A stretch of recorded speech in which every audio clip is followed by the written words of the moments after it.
જંબુસર તાલુકાના દેવખોઈ ગામ પાસેથી જ્યાં એક દુઃખદ માર્ગ અકસ્માતમાં એક નિર્દોષ બાળકીનું મોત નીપજ્યું છે.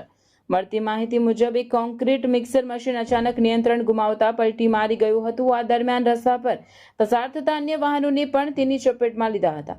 આ અકસ્માતમાં એક ટ્રેક્ટર, 2 બાઇક અને એક કેબિનને નુકસાન થયું હોવાનું સામે આવ્યું છે.